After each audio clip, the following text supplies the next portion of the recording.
नमस्कार मित्रों, सुदृष्टि pieces YouTube channel पर आप सभी का स्वागत है। दोस्तों, आज हम लोग उत्तर प्रदेश विशेष का एक महत्वपूर्ण टॉपिक डिस्कस करने जा रहे हैं।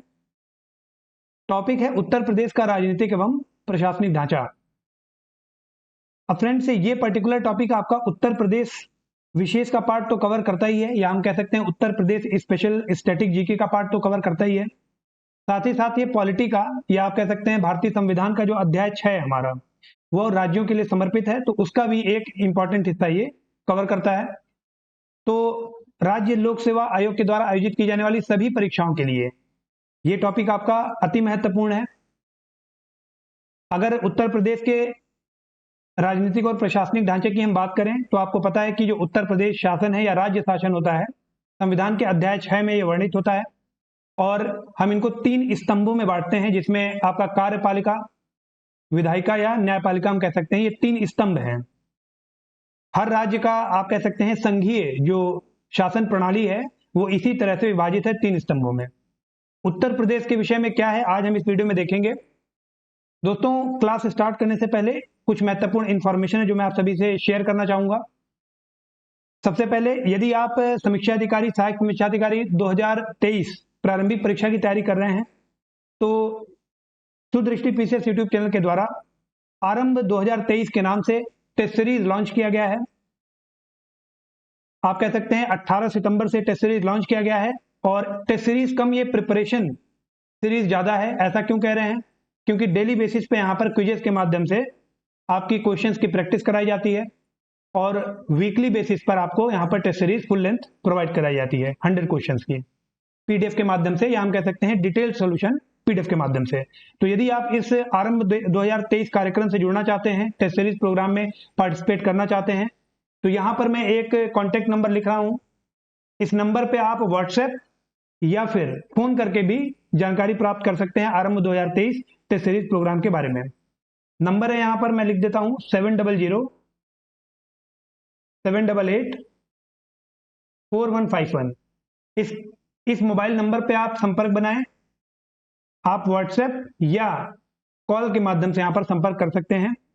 यदि आप आरंभ 2023 का हिस्सा बनना चाहते हैं तो यहां पर आपको प्रोसेस बता दिया जाएगा कि किस तरह से आप टेस्ट सीरीज ज्वाइन कर सकते हैं, और यदि आप जानकारी लेना चाहते हैं तो भी आप इस नंबर पे संपर्क कर सकते हैं। अब अपने मुख्य विषय पर आ जाते हैं, जो आज का हमारे वीडियो का विषय है। जैसा कि आप अपने स्क्रीन पर देख सकते हैं कि उत्तर प्रदेश का राजनीतिक एवं प्रशासनिक ढांचा, ये टॉपिक हम आज यहाँ पर डिस्कस कर रहे हैं। तो चलिए शुरू करते हैं। यहां पर मित्रों, जिस तरह से अगर केंद्रीय व्यवस्था की हम बात करें तो जो भारत की शासन प्रणाली है वो संघात्मक शासन प्रणाली है। ठीक उसी तरह अगर हम राज्यों की बात करें, उत्तर प्रदेश राज्य की बात करें खास तरीके से, तो यहां पर भी जो शासन प्रशासन की व्यवस्था है वो संघात्मक शासन प्रणाली पर ही आधारित है। अब यहां पर अगर हम संविधान की बात करें तो संविधान का जो अध्याय 6 है हमारा, वो आप कह सकते हैं कि राज्यों के शासन प्रशासन को लेकर के समर्पित है। यहां पर अनुच्छेद 152 से 237 तक के जो अनुबंध लिखे गए हैं वो आप कह सकते हैं राज्यों के शासन प्रशासन से संबंधित हैं। तो मतलब अगर हम संवैधानिक प्रावधानों की बात करें तो अनुच्छेद 152 से लेकर के अनुच्छेद 237, ये पॉइंट इंपॉर्टेंट है, आपको याद रखना होगा। शासन प्रणाली की व्यवस्था कैसी है? तो आप कह सकते हैं संघात्मक शासन प्रणाली है। ठीक है। और इसके अलावा आप देखेंगे कि ये जो संघात्मक शासन प्रणाली है, अगर हम केंद्रीय स्तर की बात करें तो वहां पर यह व्यवस्था 3 स्तंभों में विभाजित की गई है, जिसमें एक आपकी कार्यपालिका हो जाती है जिसे हम एग्जीक्यूटिव का नाम देते हैं, एक आपका लेजिस्लेचर है जिसे हम विधानमंडल या विधायिका कहते हैं, और एक है आपका जुडिशरी या न्यायपालिका। ठीक उसी तरह अगर राज्यों की हम बात करें अध्याय 6 में जो कि वर्णित है, तो यहां पर भी जो राज्यों के शासन प्रशासन है ये संघात्मक प्रणाली पर आधारित हैं, जो कि 3 स्तंभों में विभाजित किए गए हैं, जिसमें एक आपकी कार्यपालिका हो जाएगी जो कि आपका एग्जीक्यूटिव कहलाता है, एक आपका विधानमंडल हो जाएगा जो कि आपका लेजिस्लेचर कहलाता है, और एक आपकी न्यायपालिका हो जाएगी जो कि हम जुडिशरी कह सकते हैं।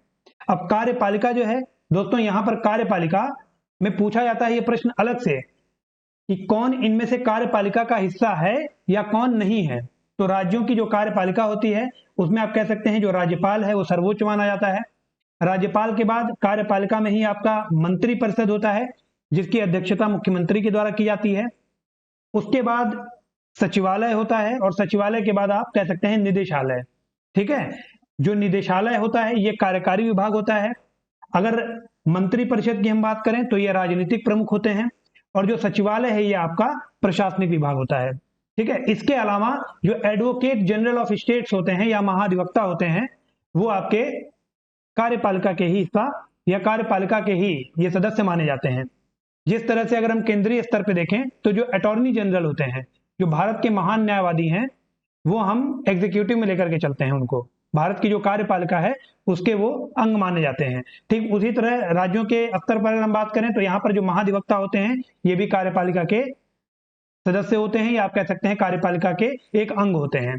ठीक है, इसके बाद अगर विधानमंडल की हम बात करें तो जिस प्रकार से अगर हम संसद की बात करें केंद्रीय स्तर पर, तो संसद हमारा लोकसभा, राज्यसभा और राष्ट्रपति इन तीनों से मिलकर के बना होता है। उसी तरह राज्य विधानमंडल जो होता है ये आपका राज्यपाल, विधानसभा और विधान परिषद इन तीनों से मिलकर के बना होता है।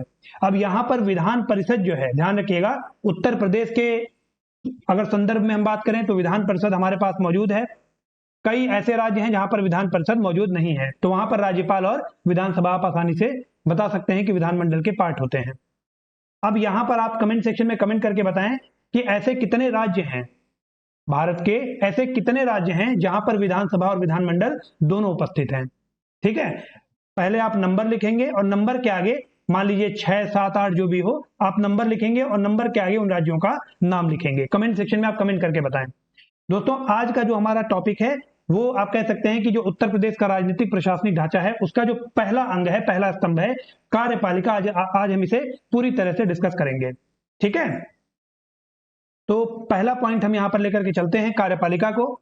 और सबसे पहले अगर हम राज्य के कार्यपालिका की बात करें, एग्जीक्यूटिव की बात करें, तो हम देखते हैं कि यहाँ पर सर्वोच्च कौन है, राज्यपाल है। इसीलिए इनको राज्याध्यक्ष भी कहा जाता है, ये राज्याध्यक्ष भी कहलाते हैं। जो राज्यपाल शब्द होता है वो आप कह सकते हैं राज्य सरकार में राज्य सरकार के होने का बोध कराता है। राज्यपाल को केंद्र सरकार का एजेंट भी माना जाता है। ठीक है, ऐसा क्यों है? क्योंकि आप देखेंगे कि जो राज्यपाल होते हैं वो राष्ट्रपति के एजेंट के तौर पर काम करते हैं राज्यों में, और ये राष्ट्रपति के प्रसाद पर्यंत ही अपना पद धारण करते हैं। तो इसमें अगर सबसे पहले पॉइंट की हम बात करें कि जिस तरह से केंद्र की जो कार्यपालिका शक्ति होती है वो राष्ट्रपति में निहित होती है, ठीक उसी तरह अगर राज्य के कार्यपालिका शक्ति की हम बात करें तो ये आपकी किसमें निहित होती है, ये आपके राज्यपाल में निहित होती है। और वो इन शक्तियों का प्रयोग या तो स्वयं करते हैं या तो अपने अधीनस्थ अधिकारियों के माध्यम से उन शक्तियों का प्रयोग करते हैं। ठीक है, कुछ इंपॉर्टेंट बातें हैं यहां से। देखिए, स्टेटमेंट बेस्ड जो क्वेश्चन बन सकता है, चाहे वो स्टेट पीसीएस का एग्जाम हो या समीक्षा अधिकारी आरओ प्रारंभिक परीक्षा 2023 की बात हो। ठीक है, तो यहाँ पर एक एक कॉन्सेप्चुअल पार्ट है ये आपका, तो सारे कॉन्सेप्ट आपको समझते हुए चलने हैं। तो राज्यपाल आपका राज्य का अध्यक्ष होता है, इसीलिए उसे राज्याध्यक्ष भी कहा जाता है। साथ ही साथ ये राज्य की जो कार्यपालिका शक्ति होती है वो राज्यपाल में ही निहित होती है। ये दो पॉइंट बहुत इंपॉर्टेंट है। इसके बाद जो राज्य का संवैधानिक प्रमुख है, ध्यान रखिएगा, जो राज्यपाल है वो राज्य का संवैधानिक प्रमुख भी इसे कहा जाता है। ठीक है, जब राज्यपाल अपने विवेकाधीन शक्तियों का प्रयोग करते हैं तो ध्यान रखिएगा ये राज्य के वास्तविक प्रमुख के तौर पर काम करते हैं। जब राज्यपाल अपनी विवेकाधीन शक्तियों का प्रयोग करते हैं तो राज्य के वास्तविक प्रमुख के तौर पर काम करते हैं। ऐसा क्यों कहा गया है? क्योंकि आप देखिए, किसी भी राज्य का जो वास्तविक प्रमुख होता है वो मुख्यमंत्री होता है, जो मंत्रिपरिषद की अध्यक्षता करते हैं। लेकिन और जो आपके राज्यपाल हो गए इनको नाम मात्र का प्रमुख कहा जाता है। इसी तरह केंद्र की अगर हम बात करें तो वहां पर वास्तविक प्रमुख प्रधानमंत्री होता है, लेकिन अगर नाम मात्र प्रमुख की बात करें तो वो आपके राष्ट्रपति होते हैं। केंद्र और राज्य में ये पैरेलल चलते हैं, सारे प्रोविजन तो बिल्कुल सेम है ना, उसमें कोई अंतर नहीं है। तो राज्य का संवैधानिक प्रमुख है, लेकिन विवेकाधीन शक्तियों का प्रयोग करते वक्त ये वास्तविक प्रमुख की तरह काम करते हैं। ठीक है, राज्यपाल के विषय में एक महत्वपूर्ण बात आपको ये ध्यान रखनी है कि जो राज्यपाल होते हैं वो विश्वविद्यालयों के कुलाधिपति और राज्य का प्रथम नागरिक माना जाता है। जिस तरह से जो राष्ट्रपति होते हैं उन्हें देश का प्रथम नागरिक कहा जाता है या माना जाता है, ठीक उसी तरह जो राज्यपाल होते हैं वो राज्य के प्रथम नागरिक के तौर पर जाने जाते हैं, तथा विश्वविद्यालयों के कुलाधिपति भी ये माने जाते हैं। ठीक है, अब राज्यपाल की जो नियुक्ति होती है वो 5 वर्ष के लिए होती है, ध्यान रखिएगा। और ये नियुक्ति किसके द्वारा की जाती है? तो ये नियुक्ति आपके राष्ट्रपति के द्वारा की जाती है। ठीक है, और उसी के प्रसाद पर्यंत अपना पद धारण करते हैं, इसीलिए इनको नाम मात्र का प्रमुख कहा जाता है। राष्ट्रपति जब चाहें उन्हें अपने पद से हटा सकते हैं। अब ये वाली जो बात है कि राष्ट्रपति जब चाहें उन्हें अपने पद से हटा सकते हैं, आप देखेंगे कि 2010 के बाद सुप्रीम कोर्ट का एक बेंचमार्क जजमेंट आया था सर्वोच्च न्यायालय का। उसके पहले कोई भी नई सरकार आती थी तो सबसे पहले राज्यपालों को बदलती थी, है ना। 2010 के बाद जब ये प्रक्रिया 2010 तक ज्यादा बढ़ने लगी तो आप कह सकते हैं कि जो सर्वोच्च न्यायालय है उसके द्वारा एक जजमेंट दिया गया और उसमें बोला गया कि राज्यपाल को ऐसे ही उनके पद से नहीं हटाया जा सकता, चाहे राष्ट्रपति के द्वारा ही क्यों ना हो। अगर उनके काम में किसी प्रकार की कमी पाई जा रही है ना, अगर अनकॉन्स्टिट्यूशनल काम वो कर रहे हैं तो ही उनको इनके पद से हटाया जा सकता है, अदरवाइज नहीं हटाया जा सकता। तो ये एक महत्वपूर्ण बात है जिसको आपको यहाँ पर ध्यान रखना है। इसके बाद मित्रों, राज्यपाल से संबंधित जो संवैधानिक प्रावधान है हमारे पास, वो आप कह सकते हैं अनुच्छेद 217। अनुच्छेद 217 में हमें क्या बात पता चलती है, अब ये इंपॉर्टेंट है, एग्जाम में अलग से आपसे पूछा सकता है। तो अनुच्छेद 217 में क्या बताता है कि उच्च न्यायालय के जो न्यायाधीश होते हैं उनकी नियुक्ति राष्ट्रपति के द्वारा की जाती है, आपको ध्यान रखना है। लेकिन जो उच्च न्यायालय का आप कह सकते हैं चीफ जस्टिस होता है, मुख्य न्यायाधीश होते हैं, उनकी नियुक्ति तो राष्ट्रपति के द्वारा की जाती है, लेकिन यहां पर राज्यपाल से परामर्श लिया जाता है। ठीक है, यहां पर आपको ध्यान रखना है, राज्यपाल से परामर्श लिया जाता है जब राष्ट्रपति मुख्य न्यायाधीश की नियुक्ति करते हैं किसी भी उच्च न्यायालय में, किसी भी राज्य के उच्च न्यायालय में। ठीक है, उसके बाद अनुच्छेद अगर 233 की हम बात करें तो यहां पर जिले स्तर पर जिला और जो सेशन न्यायाधीश होते हैं उनकी नियुक्ति उच्च न्यायालय के परामर्श से राज्यपाल के द्वारा की जाती है, ध्यान रखिएगा। जो आपके जिला और सेशन जज होते हैं, डिस्ट्रिक्ट जज या सेशन जज जो होते हैं, यहां पर जो भी न्यायाधीशों की नियुक्ति होती है वो कौन करता है, वो राज्यपाल करते हैं, राष्ट्रपति नहीं करते हैं। उच्च न्यायालय के न्यायाधीशों की नियुक्ति राष्ट्रपति के द्वारा की जाती है। और अगर मुख्य न्यायाधीश की नियुक्ति की बात आए तो वहां पर राज्यपाल से परामर्श लिया जाता है राष्ट्रपति के द्वारा। ठीक है, तो ये दो बहुत ही महत्वपूर्ण बिंदु हैं जो आपको पता होने चाहिए। इसके बाद अनुच्छेद 234 जो है वो ये हमें बताता है कि जिला न्यायाधीशों के अतिरिक्त यदि अन्य कोई न्यायिक सेवा में नियुक्ति हो रही है तो वो राज्यपाल द्वारा की जाएगी, और साथ ही साथ वहां पर राज्यपाल परामर्श लेंगे संबंधित राज्य के उच्च न्यायालय और लोक सेवा आयोग से। मतलब राज्य लोक सेवा आयोग और संबंधित न्यायालय, संबंधित राज्य का जो उच्च न्यायालय होगा वहां से परामर्श लेकर के राज्यपाल न्यायाधीशों से भिन्न जो अन्य व्यक्तियों की नियुक्ति होती है न्यायिक सेवा में वो करते हैं। तो ये तीन जो आर्टिकल है, अनुच्छेद है, हमारे लिए बहुत ज्यादा महत्वपूर्ण है। एक है अनुच्छेद 217, एक है 233 और एक है 234। एक बार मैं शॉर्ट में फिर से बता दे रहा हूं, बार बार इसलिए बता रहा हूं क्योंकि multiple times, N number of times ये प्रश्न एग्जाम में पूछा गया है। 217 में क्या बताता है कि उच्च न्यायालय के न्यायाधीशों की नियुक्ति राष्ट्रपति करते हैं, लेकिन उच्च न्यायालय के मुख्य न्यायाधीश की नियुक्ति राष्ट्रपति करते समय राज्यपाल से परामर्श करते हैं। तो राज्यपाल का इंपॉर्टेंस यहां पर आ गया। 233 में जिले स्तर पर जो जिला और सेशन जज होते हैं उनकी नियुक्ति राज्यपाल के द्वारा की जाती है, ध्यान रखिएगा, परामर्श वहां उच्च न्यायालय से लिया जाता है।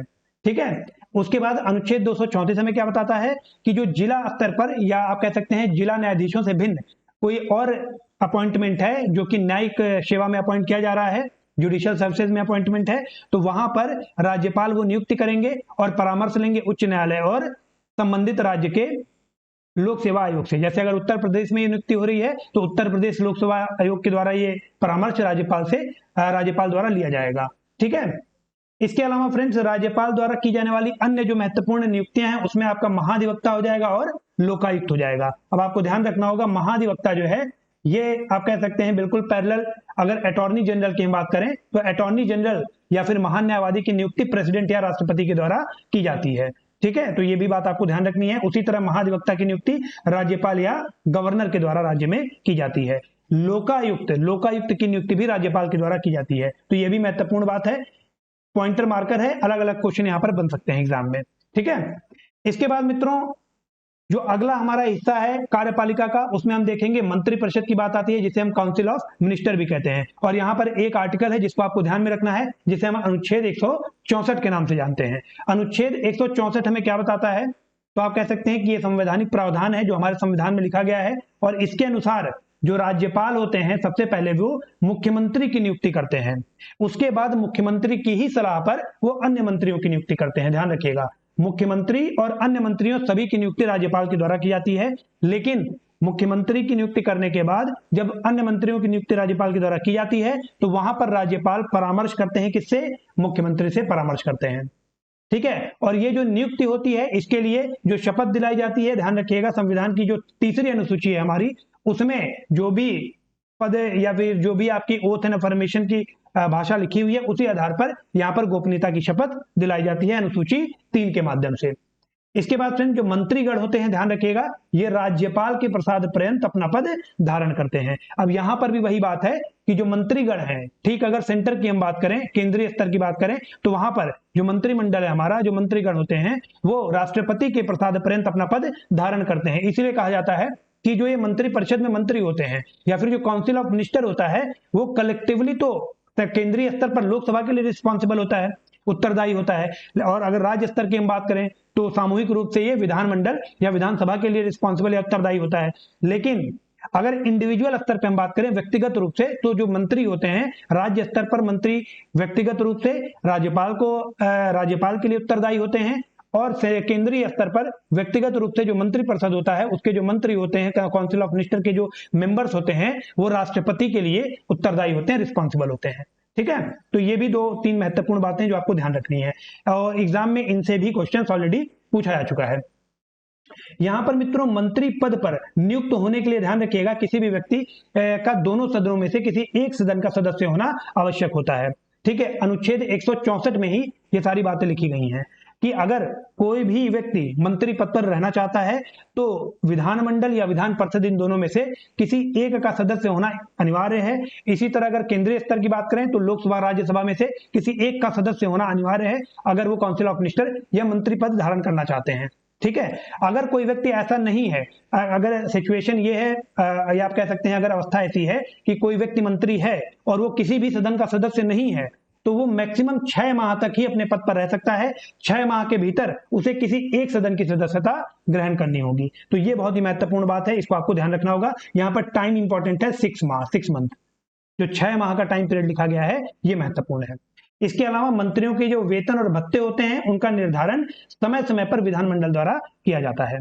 ठीक है, यहां पर अनुच्छेद 164 की एक महत्वपूर्ण बात यह भी है कि ये जो मंत्री परिषद होता है, ध्यान रखिएगा, इसमें जो सदस्य होते हैं वो टोटल जो काउंसिल ऑफ मिनिस्टर होता है उसके या फिर जो आपका विधानमंडल है उसके 15% से ज्यादा नहीं हो सकता है। अब ये जो अनुबंध है ये अनुच्छेद 164 में 1A कहलाता है, आर्टिकल 1A। इसे एक अमेंडमेंट के माध्यम से जोड़ा गया था, संवैधानिक संशोधन के माध्यम से। तो ये भी इंपॉर्टेंट है कि कौन सा संवैधानिक संशोधन था, तो ध्यान रखिएगा 91st कॉन्स्टिट्यूशन अमेंडमेंट एक्ट था आपका 2003 का। उसके माध्यम से एक व्यवस्था यह बनाई गई कि किसी भी राज्य में जो मंत्री परिषद होता है, मुख्यमंत्री सहित जो मंत्रियों की कुल संख्या होती है, उस राज्य के विधानसभा के सदस्यों की कुल संख्या के 15% से अधिक नहीं होनी चाहिए। तो ये एक बहुत महत्वपूर्ण बात है जो आपको पता होनी चाहिए। उसके बाद जो मंत्री परिषद होता है वो सामूहिक रूप से विधानसभा के प्रति उत्तरदायी होता है, ये मैंने ऑलरेडी आपको बता दिया है। सामान्य तौर पर जो मंत्री परिषद होता है मित्रों, इसकी अवधि 5 वर्ष की होती है, लेकिन व्यवहार में हम कह सकते हैं कि इसकी जो अवधि है वो विधानसभा में उसके दलीय बहुमत पर निर्भर करती है। यदि जो सरकार है वो कॉन्फिडेंस उसको प्राप्त है तो वो 5 वर्ष से या उससे भी ज्यादा समय तक शासन करेगा, लेकिन जो सामान्य तौर पर अवधि निर्धारित की गई है वो 5 वर्ष की गई है, ध्यान रखिएगा। ठीक है, उसके बाद मित्रों यहाँ पर जो राज्य मंत्री परिषद होता है इसके अनेक प्रशासनिक, विधायिनी या वित्तीय कार्य होते हैं। मंत्री परिषद ही राज्य में वास्तविक कार्यपालिका का कार्य करती है। अब ये जो स्टेटमेंट्स हैं ये बहुत सारे परीक्षाओं में स्टेटमेंट वाइज क्वेश्चंस में ऑलरेडी पूछे आ चुके हैं, तो इसलिए मैंने यहाँ पर वर्णन का कर दिया है कि आप एक बार इसको रिवाइज कर लें कि मंत्री परिषद जो है वो वास्तविक कार्यपालिका का काम क्यों करता है, क्योंकि आप देखेंगे कि राज्य का जो भी प्रशासनिक, विधायिनी या न्यायिक काम होता है वो मंत्री परिषद के ही हाथ में होता है। मुख्यमंत्री जो होता है वो वास्तविक प्रमुख भी इसीलिए कहा जाता है क्योंकि जो मंत्री परिषद है वही आपकी वास्तविक कार्यपालिका कहलाती है। ठीक है, उसके बाद मित्रों अब चूंकि जो मंत्री परिषद है उसकी जो स्थिति है वो बहुत ही महत्वपूर्ण है राज्य के शासन, प्रशासन या राजनीतिक और प्रशासनिक ढांचे में, इसीलिए जो मंत्री परिषद है उसे विधानमंडल की पथ प्रदर्शक या आप कह सकते हैं शासन की धुरी भी कहा जाता है। तो ये भी लाइन इंपॉर्टेंट है, ये एग्जाम में ऑलरेडी पूछी आ चुकी है, तो स्टार मार्कर है, इसको भी आपको ध्यान रखना है। जो मंत्री परिषद है ये एक विचारशील और नीति निर्णायक निकाय है। क्यों है? क्योंकि आपको पता है कि यहाँ पर एक डेलिब्रेशन के साथ बहुत सघन आप कह सकते हैं संवाद के बाद और विश्लेषण के बाद कानून बनाए जाते हैं, आप कह सकते हैं लॉज बनाए जाते हैं, विधि बनाई जाती है। ठीक है, तो एक विचारशील और नीति निर्णायक निकाय भी इसे कहा जाता है। इसके अलावा मित्रों जो राज्य के कार्यपालिका को व्यवस्थापिका से जोड़ती है, वो और कोई नहीं, वो मंत्रिपरिषद ही है। ये राज्य की जो कार्यपालिका होती है उसको व्यवस्थापिका से जोड़ती है या लिंक बनाती है। ठीक है, तो ये भी लाइन इंपॉर्टेंट है वन लाइनर में। इसके बाद जो मंत्रिपरिषद होता है, इसको हमने देखा कि इसके जो हेड होते हैं वो कौन होते हैं, वो आपके मुख्यमंत्री होते हैं, चीफ मिनिस्टर होते हैं। राज्य की जो कार्यपालिका होती है, इसका वास्तविक प्रधान भी इन्हें कहा जाता है, और इनके कार्य करने का जो तरीका होता है ना, या फिर इनका जो कार्य करने का व्यवहार है, उसके आधार पर हम कहते हैं कि जो मुख्यमंत्री होते हैं वो प्रधानमंत्री के लघुतम रूप है। जिस तरह केंद्र में प्रधानमंत्री की हैसियत है, उसी तरह राज्य के अंतर्गत मुख्यमंत्री की हैसियत होती है। ठीक है, इसके अलावा आप कह सकते हैं कि प्रदेश शासन या राज्य शासन का इन्हें कप्तान भी कहा जाता है। तो यह लाइन भी हमारे लिए इंपॉर्टेंट है। इसके बाद आपको पता है कि जो कार्यपालिका है उसका अगला जो अंग है, जो प्रशासनिक आप कह सकते हैं स्तंभ है, वो आपका सचिवालय है। अब आपको पता है कि जो राज्य की वास्तविक कार्यपालिका है हमारी, वो मंत्रिपरिषद से मिलकर के बनी हुई है या मंत्रिपरिषद के सदस्यों से मिलकर के बनी हुई है। अब आपको पता है कि इनके पास बहुत सारा काम होता है, इनके पास बहुत सारे उत्तरदायित्व होते हैं जो इनको निभाने होते हैं, कर्तव्य होते हैं। तो जो शासन प्रशासन के कामकाज की गोपनीयता है, गहनता है या गुणता है, उसको ये समझ नहीं पाते हैं, या हो सकता है उसको समझने के लिए इनके पास समय ना हो। इसीलिए आप कह सकते हैं कि प्रशासनिक सहायता और परामर्श के लिए मुख्य सचिव के नेतृत्व में एक विशुद्ध प्रशासनिक निकाय का गठन किया जाता है, जिसे हम सचिवालय के नाम से जानते हैं या सेक्रेटरीट के नाम से जानते हैं। ठीक है, अब यहां पर जो भी मुख्य सचिव जैसे हो गए या अन्य शासन सचिव हो गए, आपको पता है कि ये आईएएस कैडर के अधिकारी होते हैं। ये आईएएस आप कह सकते हैं वरिष्ठतम और अनुभवी आईएएस अधिकारी होते हैं। इसकी बात अभी हम आगे करेंगे। राज्य सचिवालय के जो प्रशासनिक अध्यक्ष होते हैं, इनको चीफ सेक्रेटरी या मुख्य सचिव कहा जाता है। विभागों के जो सचिव होते हैं उन्हें शासन सचिव कहा जाता है, और ये दोनों ही प्रायः वरिष्ठ एवं अनुभवी आईएएस अधिकारी बनाए जाते हैं। ये एक बहुत ही महत्वपूर्ण बात है कि आपको पता होना चाहिए कि जो राज्य सचिवालय है उसमें जो पद सोपानिक क्रम है वो क्या है। ठीक है, कि सबसे ऊपर कौन आता है, उसके बाद कौन आता है, तो ये क्रम आपको पता होना चाहिए। आप जिस परीक्षा की तैयारी कर रहे हैं वो 9वें नंबर पे है समीक्षा अधिकारी। ठीक है, तो आपको एटलीस्ट ये जानकारी होनी चाहिए, और आप कह सकते हैं कि ये पूछा भी जा सकता है आपकी परीक्षा में, समीक्षा अधिकारी, सहायक समीक्षा अधिकारी की परीक्षा में विशेष तौर पर, कि जो पद सोपानिक क्रम है उस आधार पर क्वेश्चन बन सकता है। तो ध्यान रखिएगा, जो सबसे पहले अगर कार्यपालिका की हम बात करें तो वहां पर जो प्रशासनिक स्तंभ है हमारा, उसमें सबसे शीर्ष पर मुख्य सचिव होते हैं जिन्हें चीफ सेक्रेटरी कहा जाता है। उसके बाद मित्रों यहाँ पर अपर मुख्य सचिव होते हैं जिन्हें एडिशनल चीफ सेक्रेटरी कहा जाता है, एसीएस भी कहा जाता है। ठीक है, अब अपर मुख्य सचिव व्यवहार में आप कह सकते हैं प्रायः अपर मुख्य सचिव और प्रमुख सचिव वे एक साथ नहीं होते हैं, इन दोनों में से कोई एक ही होता है। इसलिए आप कह सकते हैं कि इन दोनों को हमने एक ही पावदान पर रख दिया है कि जो अपर मुख्य सचिव या जो प्रमुख सचिव होते हैं ये लगभग एक ही जैसी पोस्टें हैं। तो मुख्य सचिव के नीचे या तो अपर मुख्य सचिव होते हैं, एसीएस होते हैं। जैसे अगर हम राजस्व विभाग की बात करें, रेवेन्यू डिपार्टमेंट की, तो एसीएस रेवेन्यू एक पोस्ट होगी, additional chief secretary revenue department. ठीक है, उसी तरह प्रमुख सचिव रेवेन्यू। तो ये इन दोनों में से कोई एक ही मौजूद होते हैं, प्रायः, मैं कह रहा हूं हमेशा नहीं, प्रायः मौजूद होते हैं। तो इसलिए यहां पर इन दोनों को मैंने एक ही क्रम में रख दिया है। इसके बाद तीसरे नंबर पे आपके सेक्रेटरी होते हैं, सचिव होते हैं। सेक्रेटरी के बाद आपके स्पेशल सेक्रेटरी या विशेष सचिव पद होता है। विशेष सचिव के बाद आप कह सकते हैं ज्वाइंट सेक्रेटरी या संयुक्त सचिव आते हैं। संयुक्त सचिव के बाद आपके उप सचिव हो जाते हैं। फिर आपके अनुसचिव होते हैं जिनको अंडर सेक्रेटरी कहा जाता है। इसके बाद अनुभाग अधिकारी होते हैं जिनको सेक्शन ऑफिसर कहा जाता है। जो समीक्षा अधिकारी होते हैं प्रायः इन्हीं का जो प्रमोशन होता है वो अनुभाग अधिकारी पर हो जाता है। ऐसा देखा गया है कई बार कि जो समीक्षा अधिकारी होते हैं उनका जो प्रमोशन होता है वो विशेष सचिव या स्पेशल सेक्रेटरी तक हो जाता है। ठीक है, अगर आप सही आयु सीमा में समीक्षा अधिकारी बन जाते हैं तो आप मान के चलें कि आप विशेष सचिव तक जा सकते हैं। ठीक है, समीक्षा अधिकारी के बाद जो सहायक समीक्षा अधिकारी होते हैं वो आपके आ जाते हैं जिनको एआरओ कहा जाता है। उसके बाद आपके कनिष्ठ सहायक और चतुर्थ श्रेणी कर्मचारी यहाँ पर रखे जाते हैं। तो ये आपका पद सोपानिक क्रम है चतुर्थ श्रेणी से लेकर के मुख्य सचिव तक का, और इसके बारे में आपको जानकारी होनी चाहिए। इसके बाद मित्रों जो सचिवालय होता है राज्य प्रशासन के पर्यवेक्षण, निर्देशन और नियंत्रण का कार्य करती है। ठीक है, सचिवालय का कर्तव्य क्या होता है, तो सरकारी नीति रचना हेतु आवश्यक सामग्री जुटाना और उसका विश्लेषण कर उसे मंत्रिपरिषद के सम्मुख प्रस्तुत करना। क्योंकि आपको पता है कार्यपालिका के जो वास्तविक प्रमुख होते हैं वो कौन होते हैं, वो मंत्रिपरिषद तथा उसके सदस्य होते हैं। अब उनके पास इतना समय नहीं होता है कि वो ये विश्लेषण करें या फिर जो सामग्री है उसको जुटाने का काम करें। तो इसीलिए जो सचिवालय है वो बनाया जाता है की जो विश्लेषण और जो रिक्वायर्ड आप कह सकते हैं जो वांछित सहायता है वो ये प्रदान कर पाए मंत्रिपरिषद को। ठीक है, सचिवालय में सबसे शीर्ष पर या शिखर पर आप कह देते हैं मुख्य सचिव हैं। मुख्य सचिव राज्य प्रशासन में ये जो पद होता है, पद सोपानिक क्रम में सबसे महत्वपूर्ण और सर्वाधिक शिखर पर होता है, शीर्ष पर होता है। राज्य में आप कह सकते हैं जो स्थान और जो कार्य मुख्य सचिव का होता है, केंद्रीय स्तर पर वही कार्य और स्थान कैबिनेट सेक्रेटरी या कैबिनेट सचिव का होता है, ध्यान रखिएगा। ठीक है, मुख्य सचिव जो होते हैं वो राज्य कैडर में वरिष्ठतम आईएएस अधिकारी होते हैं।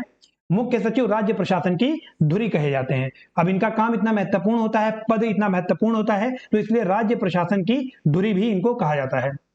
उसके बाद मित्रों जो कार्यकारी विभाग है वो हमारा आ जाता है निदेशालय। आप देखेंगे कि जो कार्यपालिका है हमारी, उसमें जो आपका विधानमंडल हो गया या फिर जो आपका जो अभी हमने देखा मंत्रिपरिषद या फिर जो आपका सचिवालय है, ये नीति निर्माण के काम में लगे रहते हैं।